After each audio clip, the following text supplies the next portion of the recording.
E aí, pessoal, tudo bem? Sempre bom estar aqui, sempre bom conversar com vocês. Fazia tempo que a gente não conversava, mas sempre a oportunidade surge, né, para a gente poder falar e fazer aqui alguma coisa boa.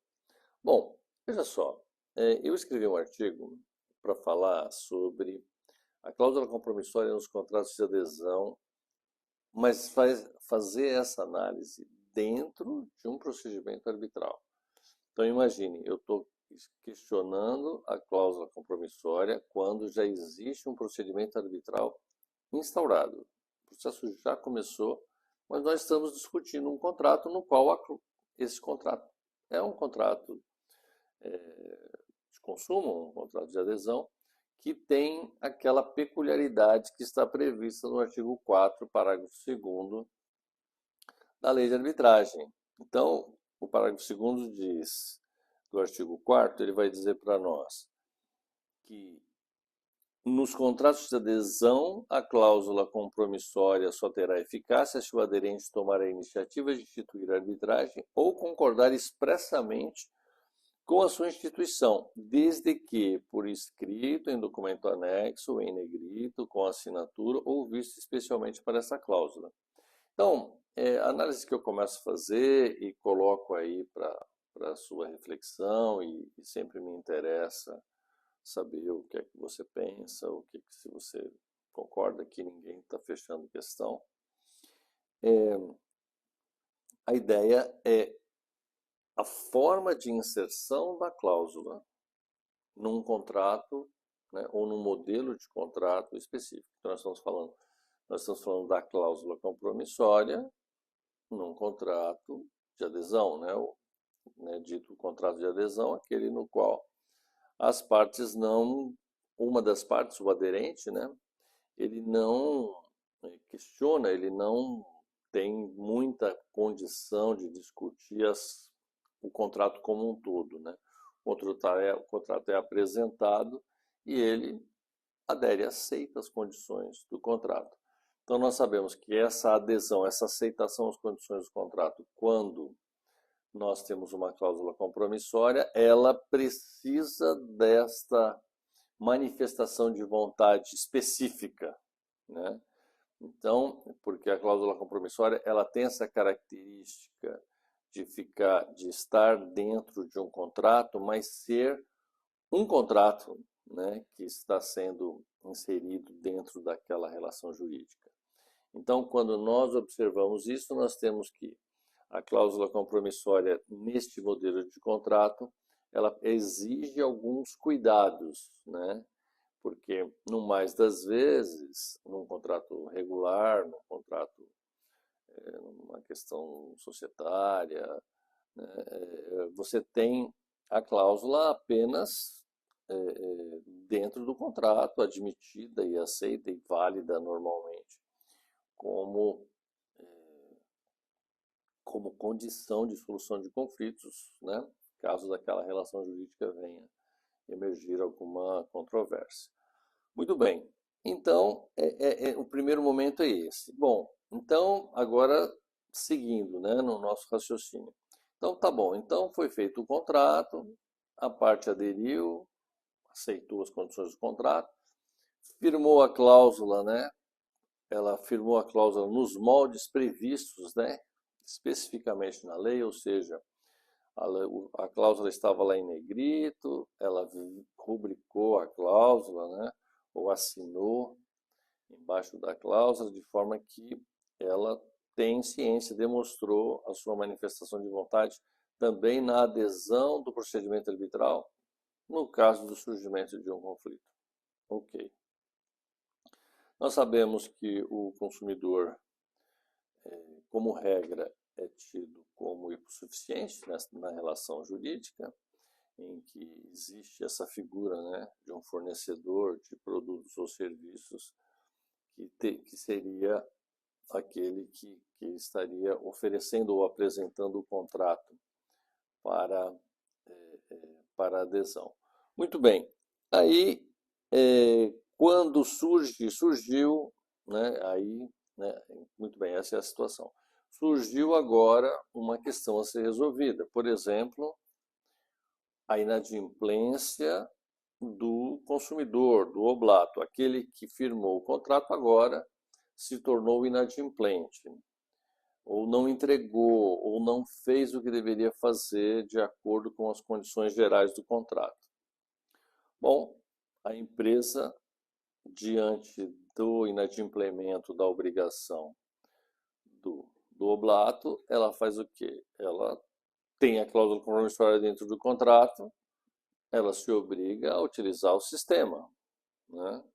Ela tem que usar o sistema, ela vai acionar a arbitragem como a via de pacificação do conflito. É a opção que contratualmente foi colocada, que ela tem que fazer valer o seu direito por essa via. Muito bem, ela ingressa com o procedimento, né? Entra com o seu pedido, coloca lá a sua reivindicação, o seu pleito, e aí o consumidor, né, o oblato, ele é chamado a responder àquela inadimplência que supostamente ele deu causa. Muito bem, ao ser chamado para responder dessa sua falta, né, desse descumprimento de obrigação, ele, ao invés de responder às questões de mérito, né, as questões que estão ali postas para a jurisdição, ele surge ou coloca um fato novo na discussão, que é a discussão sobre a validade da cláusula compromissória. Aí é onde eu coloco a principal reflexão desse nosso encontro.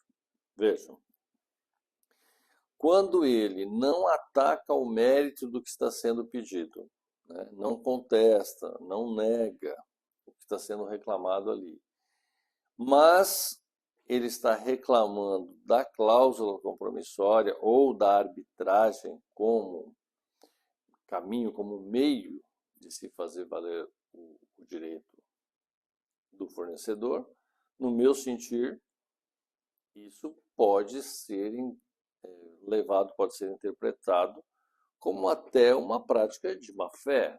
Por quê?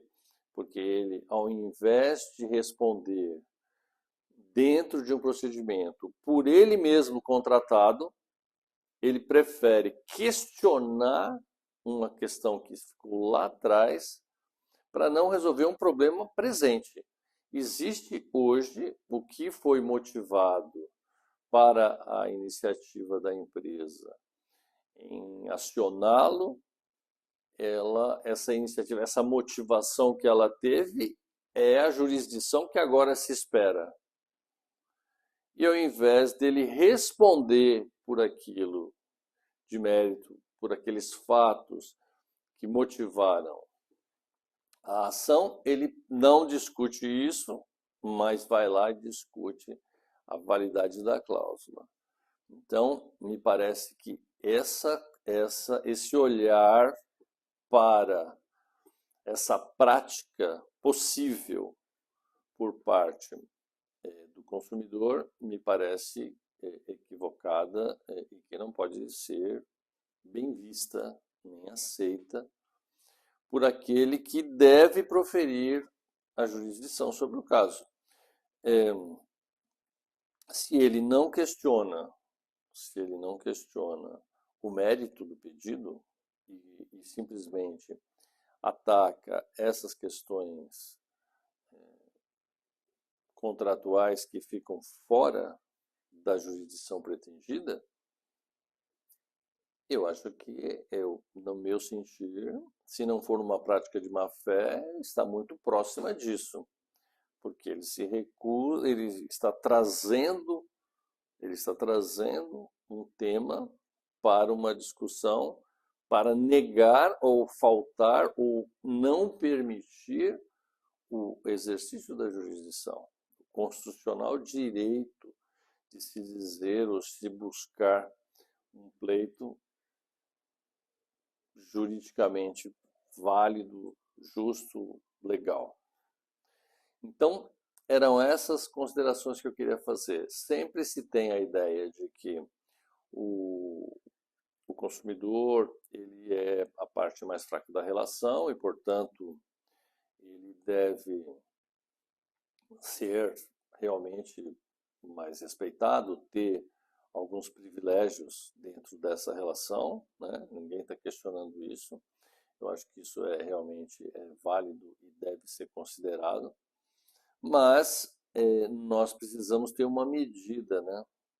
Ter um determinado grau de medida para ver até que ponto isso está sendo feito como uma prática legítima ou quando isso está sendo feito como uma prática de má-fé para fraudar ou para impedir a outra parte de fazer valer algo legítimo, né? Algo juridicamente defensável. Então, era essas considerações que me parecem importantes e relevantes para a gente pensar.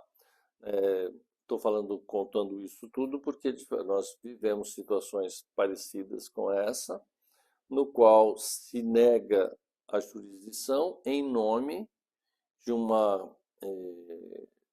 de um pedido feito na prática de justamente se burlar, se faltar, não permitir o regular exercício da jurisdição, que é o que se espera. É o que se espera na arbitragem, é o que se espera no Poder Judiciário. Todos que ingressam com uma ação, ninguém ingressa com uma ação para discutir uma questão processual, né? O processo se discute em razão de uma questão de mérito, em razão do exercício de jurisdição que se espera, né? Não nunca existe apenas o segundo, a questão processual, a questão formal, ela completa, ela complementa a jurisdição, mas ela não é a jurisdição. A jurisdição é o pleito, é a motivação.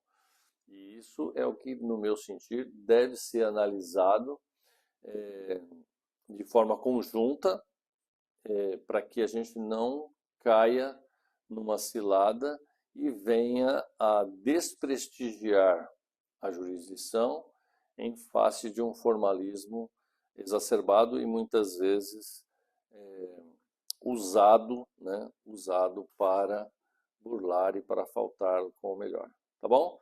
Essas reflexões que eu queria trazer para você pensar e depois conversar comigo, tá bom? Valeu, até a próxima. Tchau!